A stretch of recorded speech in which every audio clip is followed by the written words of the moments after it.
晚间好，欢迎回到鬼影档案馆，我是鬼影，戴上你的耳机，准备迎接梦魇吧。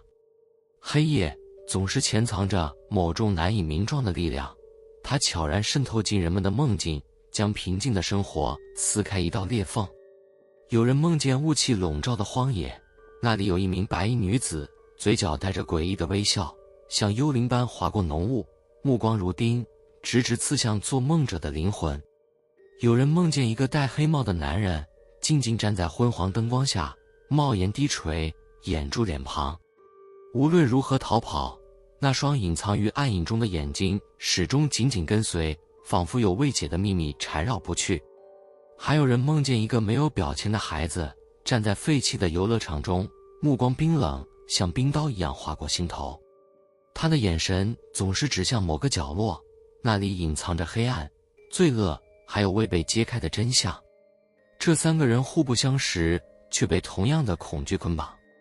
他们的梦境像是独立的碎片，但随着一个接一个的线索浮现，这些梦境开始彼此交织，汇聚成一个无法摆脱的诡异故事。每个人都在挣扎着醒来，却又无法摆脱梦中的拉扯，因为他们不仅是梦境的受害者，更是梦境背后那个黑暗故事的核心。在梦与现实交错的缝隙中，真相像雾中的鬼影，模糊却无法逃避。而这一切的开端，从一个普通的夜晚开始。梦中的白衣女子。最近，我的夜晚被一个诡异的梦境纠缠。每次入睡后，我总是出现在一片雾气弥漫的荒野，四周的空气浓重的让人喘不过气。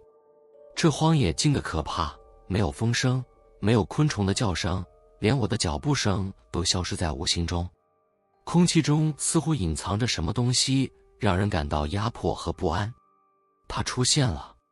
从雾中缓缓走来的白衣女子，像幽灵般无声无息。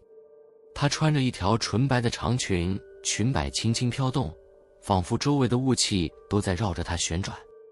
她的脸苍白的异常，嘴角挂着一抹诡异的微笑。那不是亲切的笑容，而是让人浑身发冷的冷笑，毫无情感可言。她的眼睛直直地盯着我，冷漠的像是在审视我的灵魂。我试着说话：“你是谁？你想干什么？”声音在荒野中回荡，但他一言不发，只是静静地站着。他的眼神太奇怪了，似乎认识我，但又没有任何情感波动。每当我鼓起勇气靠近时，梦就会突然终止。这梦连续出现了1个星期，每天都让我从噩梦中惊醒。我知道这并不正常，但告诉自己可能是压力过大导致的。可随着时间推进，这种安慰变得苍白无力，因为那梦境变得越来越真实。有一次，我注意到一个细节，他的嘴角笑得更深了，仿佛对我逐渐失控的恐惧感到满意。那天晚上，我再也忍不住了。我上网搜索关于梦境和灵异现象的资料，甚至查询当地的都市传说，但没有任何线索。接着，我发现了令人不安的是，梦中的荒野景象竟然与我家附近的一处偏僻郊区惊人的相似。那是一片废弃的空地，长满了杂草和树木，几乎没人会去。我的理智告诉我这只是巧合，但好奇心和恐惧让我无法忽视它。我决定亲自去看看。当我站在那片空地时，一种熟悉的寒意包围了我。这里和梦里的荒野几乎一模一样，连空气中的那股压迫感都如出一辙。我不禁打了个冷颤，四下环顾，却什么都没看到。荒地空空荡荡，除了风声之外毫无异样。但在离开时，我在树丛中发现了一个破旧的小屋。那是一间已经倒塌了一半的木屋，屋顶的瓦片散落在地，墙壁上布满了裂缝。站在门口，我感到一股莫名的熟悉感。我试着推开木门，它嘎吱一声打开了，里面是散落一地的杂物和尘埃。我四处打量，突然感觉有什么东西盯着我，像梦里一样。就在那一刻，我想起了什么。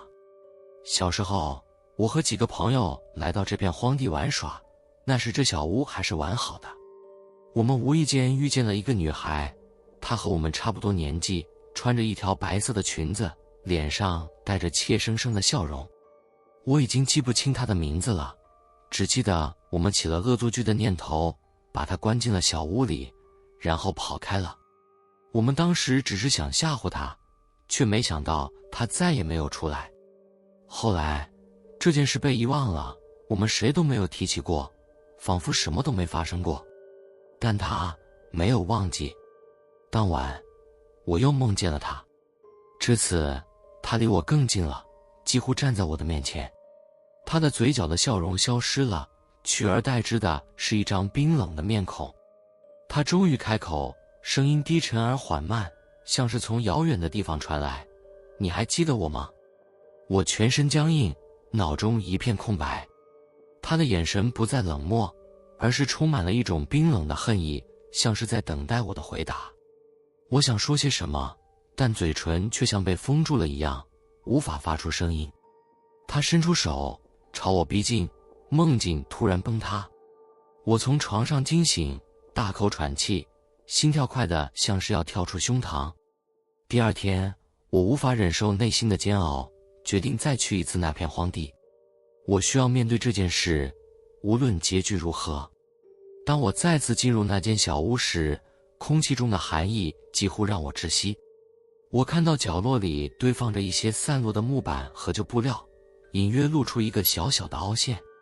我小心翼翼地挪开木板，发现下面竟然是一副骸骨，骸骨的身上还残留着一件破旧的白色裙子。我的脑海一片空白，双腿发软，几乎站不稳。我终于明白，他再也无法原谅我，而我也无法逃避自己的罪行。就在我试图离开时，小屋的门砰的一声关上了。我转过头，看到他的身影再次出现在屋中，嘴角重新挂上了那诡异的微笑。这一次，我无处可逃。我拼命呼救，但这偏僻的荒地不会有人听见。我就这样永远陪他留了在这里。黑帽男人。我是个普通的大学生，每天过着平淡无奇的生活。最近却有件事打破了我的平静，一个诡异的梦境。这个梦从几周前开始出现，一开始我以为只是普通的噩梦，但它反复出现，越来越清晰，仿佛有什么东西在暗中盯着我。梦里，我总是在一片昏暗的街道上，街灯昏黄，四周静得可怕。每当我抬头，就会看见远处站着一个男人。他穿着深色的风衣，头戴一顶黑帽，低着头，看不清脸。即便如此，我能感觉到他的目光仿佛穿透了帽檐，直直地盯着我。每次我试图靠近他时，他就会向后退，始终保持一定距离。他不说话，也不动作，只是静静地站着。醒来后，我总是冷汗淋漓，心里涌上一股说不出的不安。随着梦境不断重复，我开始无法忽视它的存在。我试着说服自己，这只是压力导致的噩梦，但那男人的身影却越来越清晰，越来越具体。我甚至能记住他的帽檐下那模糊的轮廓和隐约露出的苍白下巴。一次梦里，我终于鼓起勇气向他喊道：“你是谁？”为什么一直在我的梦里？男人没有回答，但他的帽檐微微抬起了一些。我模糊地看到一双空洞的眼睛，没有生气，却死死盯着我。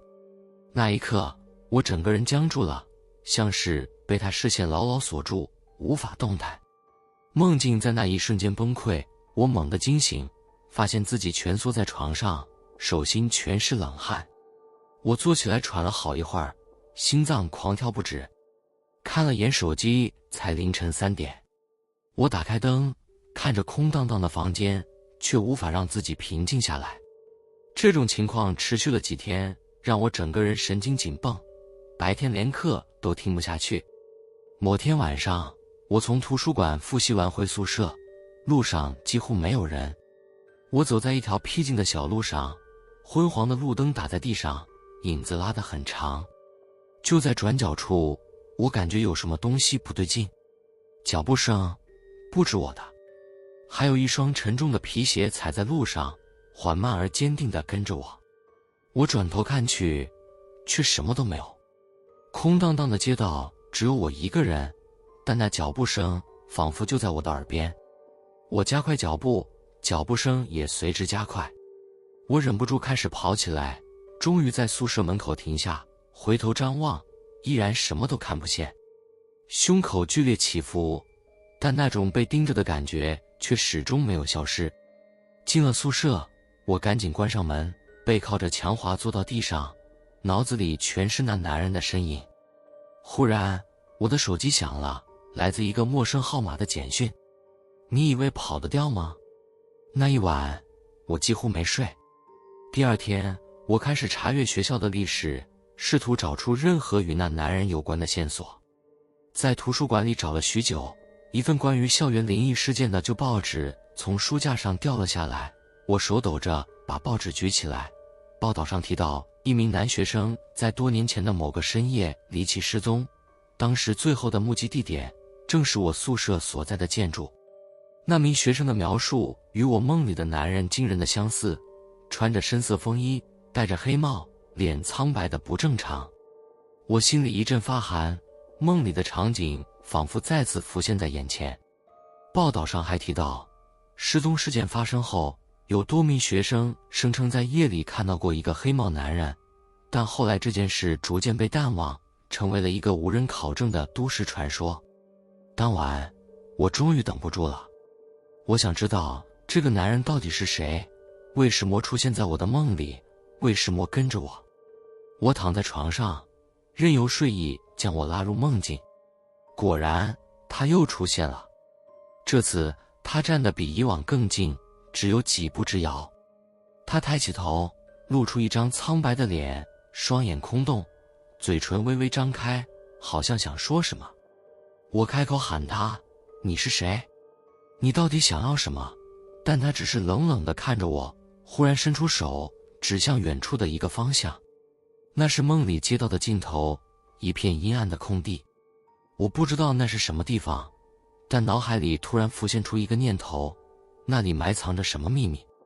第二天清晨，我照着梦里的指引来到校园后方的一片荒地，那里杂草丛生，没人会注意到。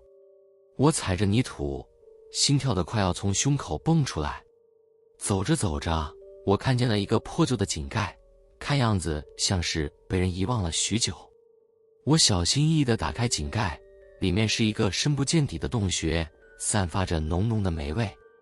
就在那一瞬间，我的眼前仿佛闪过什么画面，一个年轻的男孩被人推入井中，惊恐的眼神定格在空中，他的身影与黑帽男人重叠在一起。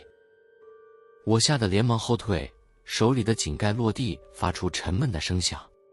就在这时，我的手机再次响了起来，还是那个陌生号码的简讯。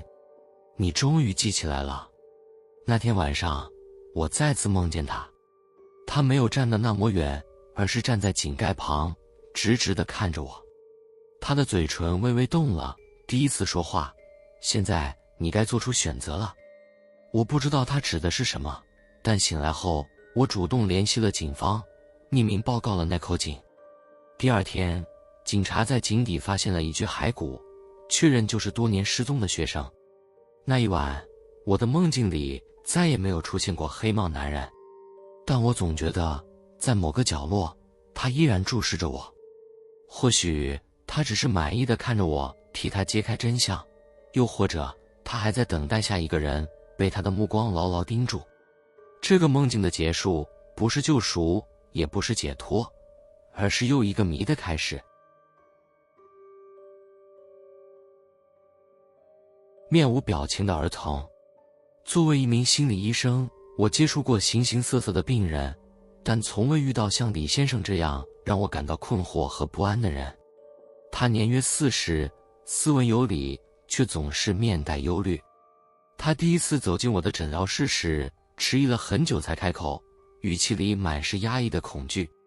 最近，我总是梦见一个孩子，他说，声音低得几乎听不清。他很安静，站在一个空无一人的游乐场里，什么话都不说，只是盯着我。他的脸上没有任何表情，眼神很冷，像是在看一个陌生人。李先生的描述让我感到有些不自在，但我忍住情绪，继续引导他说下去。他告诉我，每次梦见这个孩子，情景都一模一样。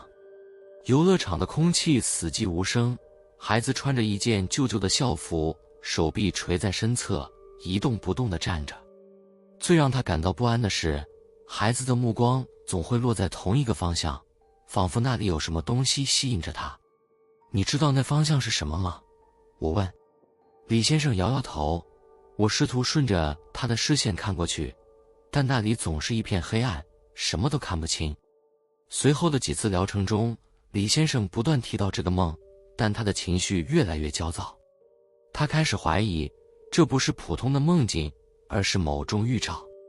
我试着用科学解释来安抚他，但效果并不显著。某一天，他突然问我，林医生，梦境会影响现实吗？这是一个常见的问题，但从他的语气中，我听出了不寻常的意味。我反问他为什么会这么说。他沉默了一会儿，然后低声说，因为我开始在现实中看到他了。我的背脊一阵发冷，但作为专业人士，我努力保持镇定，试图让他详细描述。他说，最近几天他会在各种地方看到那个孩子的身影，办公室玻璃窗的反射里，地铁站的柱子后面，甚至在他家走廊的尽头。但每当他试图仔细看清时，孩子就会消失。他一直盯着我，目光冷冷的。李先生的声音开始发颤。他想要什么？他到底是谁？作为一名心理医生，我当然知道，这可能是由压力或精神问题引起的幻觉。但说实话，我的内心已经被这个故事弄得忐忑不安。我决定进一步调查，试图找到这些梦境背后的根源。有一天，我提议进行催眠治疗，希望通过引导，能让李先生回溯到梦境中，找到更多线索。他犹豫了一下，最终同意了。催眠过程中，他再次回到了那个游乐场。透过他的描述，我看到了那个场景，生锈的秋千轻轻晃动，破旧的旋转木马静静地立在角落，整个游乐场覆满灰尘，像是被遗忘了很久。那个孩子依然站在原地，一动不动，目光冷冷地注视着远处。他在看什么？我低声问。那里，李先生的声音变得颤抖，有一个地下室。地下室，这是一个新的线索。我继续追问，但李先生的情绪突然变得激烈起来，他的身体开始抽搐，嘴里喃喃地说着，不，我不想去，我不想去。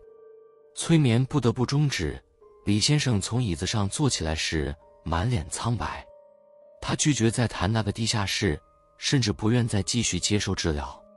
几天后，让我惊讶的是，我自己竟然开始梦见那个孩子。梦境中的场景与李先生的描述一模一样，死寂的游乐场，生锈的设施，面无表情的孩子。他的目光从未看向我，而是直直地注视着游乐场角落的一个方向。那里有一扇半掩的门，门后黑漆漆的，什么都看不见。醒来后，我浑身冷汗，这种感觉太真实了，仿佛我真的走进了那个地方。我本能地感到，这梦境并不单纯，但作为理性主义者的我，试图用心理暗示来解释这一切。然而，事情很快失控了。几天后，李先生再次来到诊所，他看起来憔悴不堪，像是一夜之间老了10岁。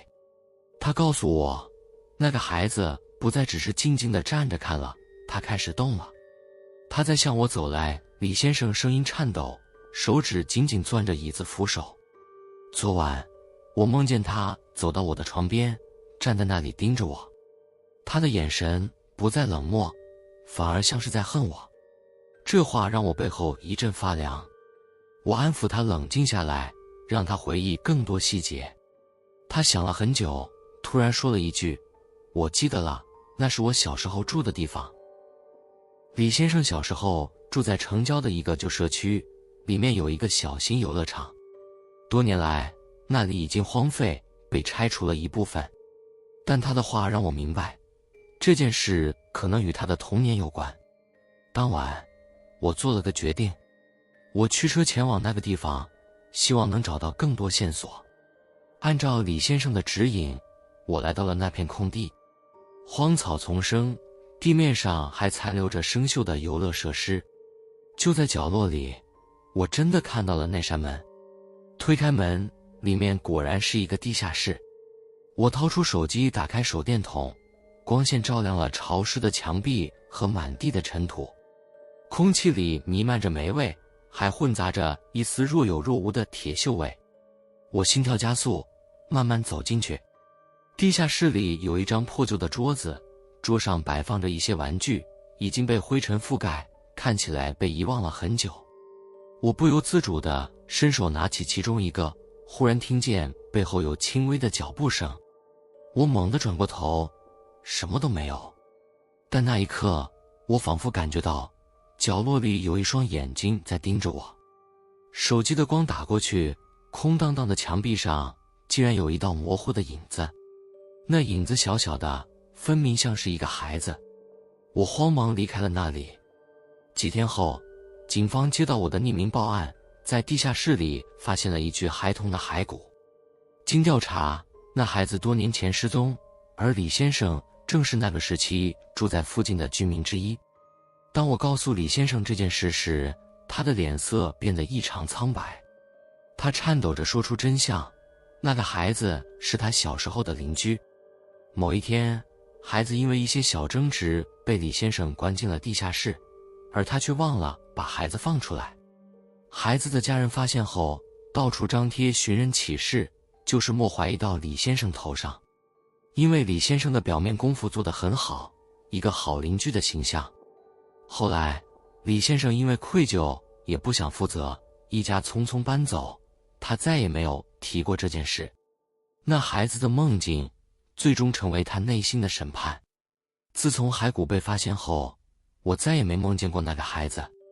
李先生也不再出现于我的诊疗室，被警方带走协助调查。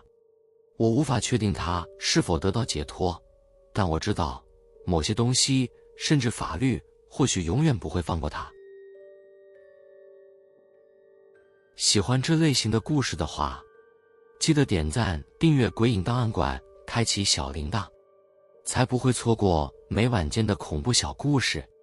你们有类似的或者其他的灵异经验吗？欢迎留言分享。我是鬼影，我们下次见。